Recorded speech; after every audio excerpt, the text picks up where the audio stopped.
रख हौसला वो मंजर भी आएगा, प्यासे के पास चलकर समुंदर भी आएगा, थक कर ना बैठ मंजिल के मुसाफिर, मंजिल भी मिलेगी और मंजिल का मज़ा भी मिलेगा। तो हेलो बच्चों, क्या हालचाल है? उम्मीद करता हूँ सब बढ़िया होगा। और सबसे पहले छठ पूजा पे तहे दिल से सभी को आशीर्वाद देना चाहता हूँ कि आप लोग का एग्ज़ाम अच्छे तरीके से हो और 2023 के एग्जामिनेशन में आप अच्छे तरह नंबर ला करके सफलता प्राप्त करें। ठीक है, तो चलिए अब हम इस वीडियो में कॉन्सेप्ट पढ़ने वाले हैं।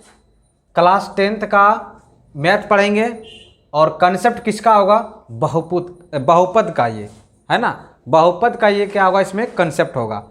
ये जो बहुपद है इसका शेष भाग का कॉन्सेप्ट इसी वीडियो में हम क्लियर करने वाले हैं। तो आप लोग देख लीजिए इसमें क्या क्या बच गया है। ये क्रैश कोर्स ग्रुप में रैखिक बहुपद, द्विघाती बहुपद, ये सब पीछे पढ़े हैं, लेकिन उसका यहाँ पे हम व्यापक रूप पढ़ेंगे। ठीक है, व्यापक रूप पढ़ेंगे। उसके बाद शून्यकों और गुणाकों के बीच संबंध स्थापित करने के लिए इसमें जो होता है उसको सीखेंगे। फिर द्विघात समीकरण, फिर त्रिघाती समीकरण के और चर्चा करेंगे। यानी कि इस वीडियो में अंतिम कॉन्सेप्ट होगा किसका? बहुपद का। और उसके बाद हम चढ़ेंगे दे दनादन लेकर करके एकदम VBI क्वेश्चन को डिस्कस करेंगे बहुपद का। ठीक है, चलिए तो आप लोग वीडियो के अंत तक बने रहिएगा। सिर्फ आप लोग सपोर्ट करिए, हम आपको 2023 के एग्जाम तक एकदम साथ देंगे। ठीक है, आइए पहला पॉइंट देखते हैं, रैखिक बहुपद का व्यापक रूप। रैखिक बहुपद का व्यापक रूप क्या है? तो इसको देखिए, रैखिक बहुपद का जो व्यापक रूप है इसका फॉर्मूला आता है AX + B। क्लियर?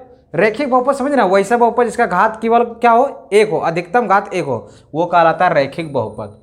ठीक है, सब पीछे नेक्स्ट वाला पीछे वीडियो में कवर किए हैं, उसको आप लोग देखिए अच्छे तरीके से। ठीक है, जहां A और B क्या है? कोई वास्तविक संख्या है। कोई क्या संख्या है? वास्तविक संख्या। और A बराबर कभी भी 0 नहीं होना चाहिए, ये याद रखना है। अगर ये 0 हो जाएगा तो ये पद पूरा गायब हो जाएगा, यानी चर पद। ये जब गायब अगर हो जाएगा तो बचेगा सिर्फ अचर पद, तो ये रैखिक बहुपद कहलाएगा? नहीं कहलाएगा, है ना। इसलिए यहाँ पर ये 0 नहीं होना चाहिए, ये कंडीशन अप्लाई, आप लोग ध्यान रखिएगा। चलिए ये आपको समझ में आ गया होगा। अब द्विघाती बहुपद का व्यापक रूप देखते हैं। इसका क्या है? इसका आता है AX² + BX + C। इसमें A B C यानी A B C ये क्या है? वास्तविक संख्या है। और इसमें भी कंडीशन अप्लाई कि A बराबर, देखिए इसमें A और B और C क्या है? एक वास्तविक संख्या है। और यहाँ भी A बराबर 0 नहीं होना चाहिए। अगर ये 0 होगा तो ये पद जो पूरा गायब हो जाएगा, तो बचेगा BX + C, तो ये बन जाएगा रैखिक बहुपद बन जाएगा। ठीक है, जो कि हम पढ़ रहे हैं द्विघाती बहुपद, इसीलिए यहाँ पर A बराबर 0 नहीं होना चाहिए। तो ये द्विघाती बहुपद का ये व्यापक रूप है। ठीक है, चलिए आइए त्रिघाती बहुपद का व्यापक रूप देखते हैं क्या होता है। इसका होता है AX³ + BX² + CX + D। इसमें भी A बराबर 0 नहीं होना चाहिए। अगर ये 0 होगा ये त्रिघाती बहुपद का जो ये पद है ये क्या होगा? खत्म हो जाएगा। आइए जब खत्म अगर हो जाएगा तो ये बचेगा 1 2 3, ये द्विघाती बहुपद बन जाएगा, जो कि गड़बड़ हो जाएगा। ठीक है, तो आप लोग याद रखिएगा कि ये इस तरह का होता है किसका? त्रिघाती बहुपद का व्यापक रूप। इसका भारी यूज होगा इसी में, है ना। आइए अब जैसा कि हेडिंग में देखिए क्या कह रहा है कि बहुपदों के शून्यकों और गुणाकों के बीच संबंध। क्या संबंध है? कैसे इसका संबंध है? इसको हम 3 पार्ट में देखेंगे। पहला पॉइंट है A में कि रैखिक बहुपद के शून्यक और गुणाकों के बीच संबंध।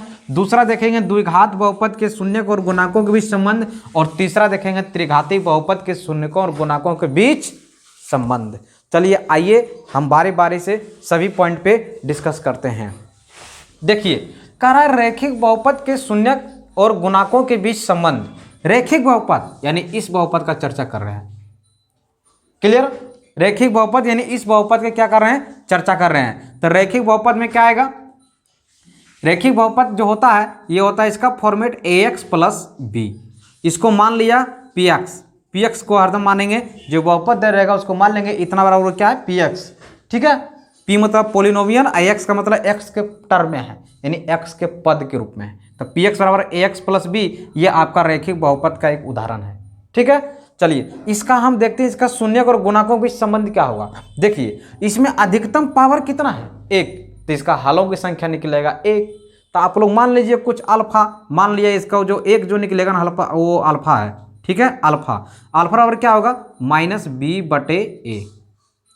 अल्फा बराबर क्या होगा -b/a। क्लियर, ये आपका ये इसमें आएगा किसका, रैखिक बहुपद के शून्यक और गुणांकों के बीच संबंध का। चलिए अब आगे यहाँ आते हैं, द्विघात बहुपद के शून्यक और गुणांकों के बीच संबंध। द्विघात बहुपद का इसका फॉर्मेट क्या होता है, इसको पी एक्स बराबर अगर मानेंगे तो ये आएगा ax² plus bx plus c आएगा ना। तो देखिए अधिकतम इस बहुपद का अधिकतम पावर कितना है, 2, यानी कि इसको जब हल करने अगर बैठेंगे ना तो आंसर निकलेगा 2, है ना। वो दोनों आंसर को एक को मान लेंगे अल्फा, एक को मान लेते हैं बीटा। चलिए उसको आंसर को एक को मान लेते हैं हम अल्फा, एक को मान लेते हैं बीटा। इसे बोलते हैं शून्यक भी बोलते हैं। हलव का दूसरा नाम क्या है, शून्यक। पीछे वाले वीडियो में हम इसको सब बताए हैं, इसका पिछला जो कंसेप्ट होता है। ठीक है, तो चलिए अब हम यहाँ पर पता करते हैं कि द्विघात बहुपद के शून्यकों और गुणांकों के बीच संबंध क्या होता है। ठीक है, तो चलिए आइए, तो यहाँ पर हम पता करते हैं सबसे पहले कि मूलों का योग, मूलों का योग यानी कि अल्फा प्लस बीटा, बीटा बराबर क्या होगा -b/a। इसको याद रखिएगा, बहुत VVI है ये। ठीक है, इसी पर हिसाब पूरा बनेगा भी। अल्फा प्लस बीटा बराबर -b/a। एक होता है मूलों का गुणनफल यानी कि अल्फा इंटू बीटा बराबर c/a, c/a। ठीक है, तो इससे दो निष्कर्ष निकलेगा, एक निकलेगा अल्फा प्लस बीटा बराबर -b/a, एक होगा अल्फा इंटू बीटा बराबर c/a।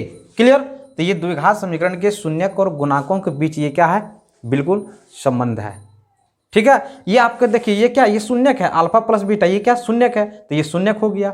ये -b/a क्या गुणांक है, गुणांक पढ़ाए थे ना आपको कोफिशिएंट अंग्रेजी में, पहले वाले इसको कॉन्सेप्ट हम बताएं कि देखिए x का आगे यहाँ a है, ये x का आगे b है, ये अचर पद है, तो ये सब इसका क्या कहलाता है, गुणांक। तो ये गुणांक है और ये शून्यक है, तो ये दोनों के बीच संबंध इस प्रकार के होता है। ठीक है, आइए अब चलते हैं इस पे। कह जब प्रश्न में शून्यकों का योग, प्रश्न में इसमें देखिए इसमें क्या था, जब बहुपद दिया हुआ था तब हमने निकाला मूलों का योग और मूलों का गुणनफल। अब किसी क्वेश्चन को पलट देगा, यानी कि पलटी मार देगा, कहेगा कि शून्यकों का योग दिया हुआ रहेगा, शून्यकों का योग दिया हुआ रहेगा और उस और गुणनफल भी दिया रहेगा। किसका गुणनफल, शून्यकों का गुणनफल दिया रहेगा। दो चीज दिया हुआ ना, यानी कि एक बार जोड़ वाला एक बार गुना वाला, ये दोनों चीज दे देगा और तुमसे पूछेगा बताइए बहुपद क्या होगा, पूछेगा द्विघात बहुपद ज्ञात कीजिए, घुरा दिया ना। ठीक है, आइए इस दोनों पर क्वेश्चन बनता है। कह रहे शून्यकों का योग, शून्यकों का योग होता है alpha plus beta, alpha plus शून्यकों का योग अभी यहाँ बताए ना, अल्फा प्लस बीटा। द्विघात अगर बहुपद है तो इसमें हल की संख्या होगी 2, तो एगो का अल्फा मान लिए, दूसरा मान लिए बीटा। ये ग्रीक अक्षर है, कैसा अक्षर है ये, ग्रीक अक्षर है। ठीक है, तो ये अल्फा प्लस बीटा बराबर हो गया -b/a।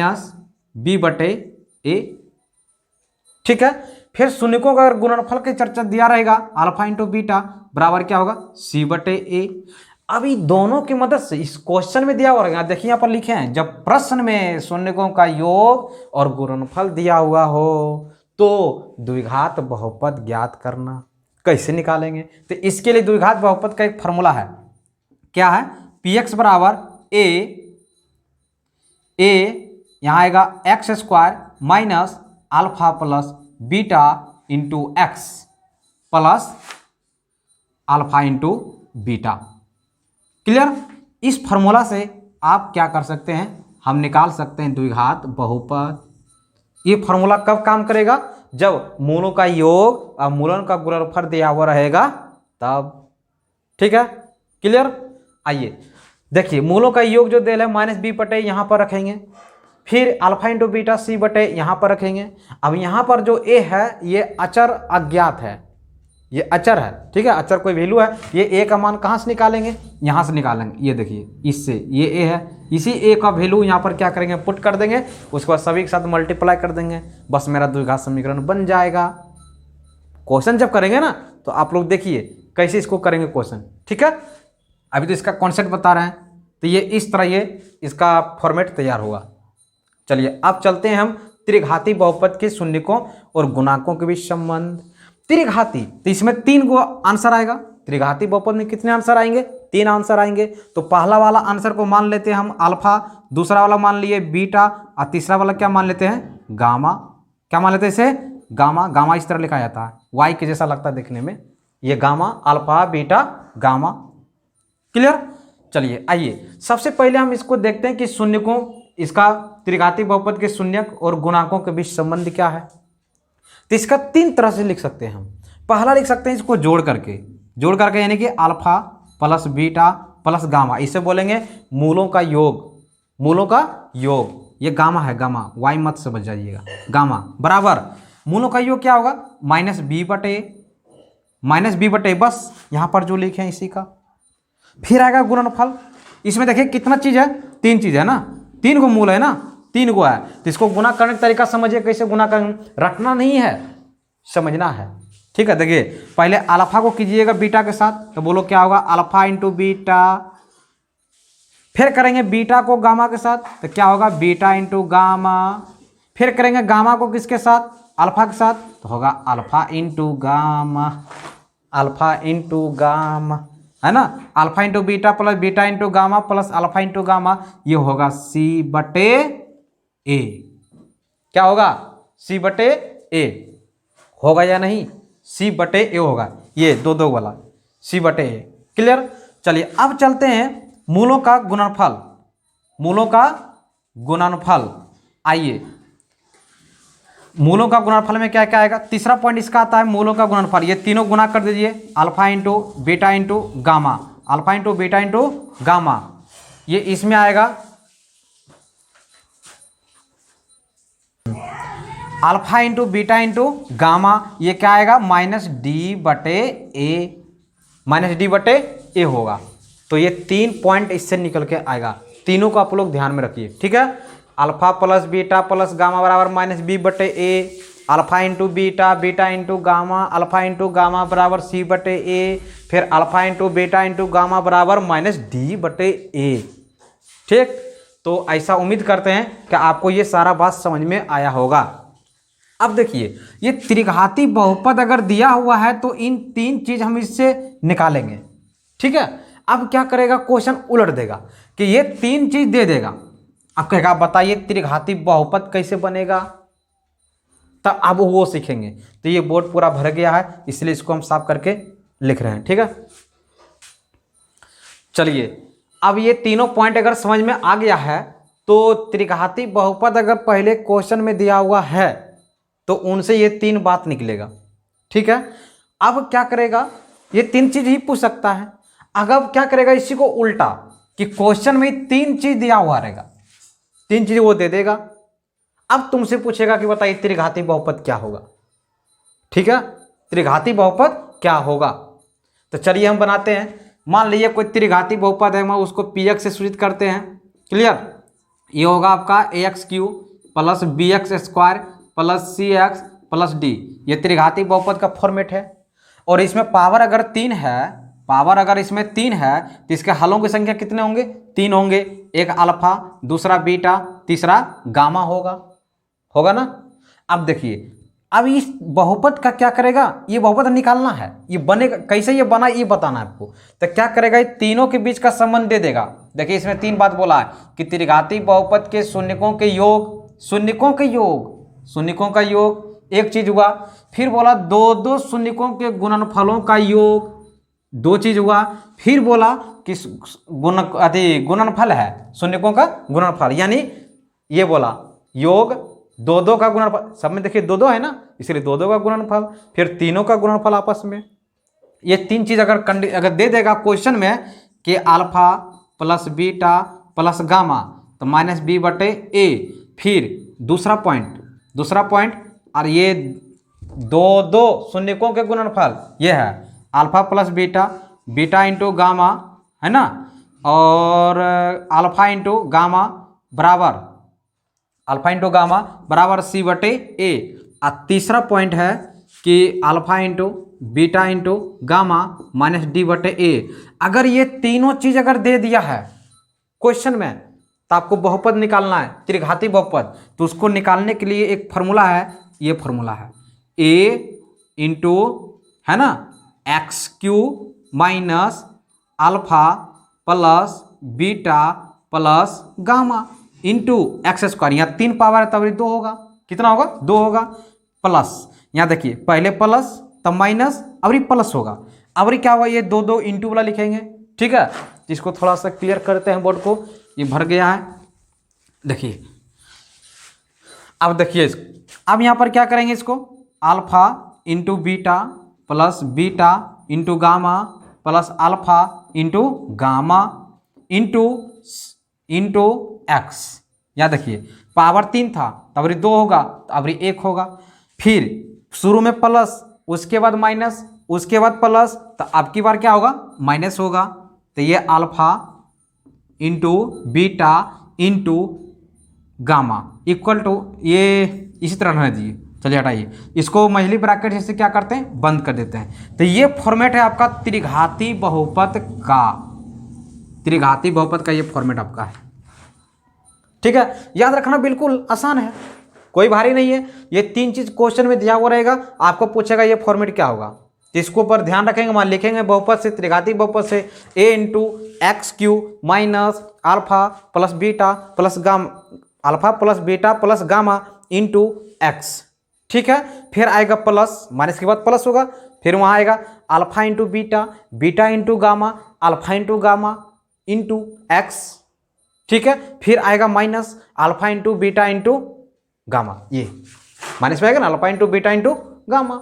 आप लोग इसे 1-2 बार प्रैक्टिस कीजिएगा ना, बिल्कुल याद हो जाएगा, ठीक है।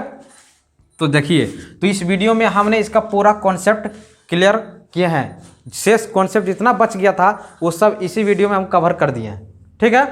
और एक चीज़ में और बच रहा है, क्या बच रहा है कि किसी बहुपद में 2 बहुपद दे देगा, उसको भाग देना, तो उसको हम स्पेशल एक वीडियो लेकर आएंगे भाग देने वाला, लेकिन बहुत आसान है, वो भी परीक्षा में आ जाता है 2 नंबर में, है ना।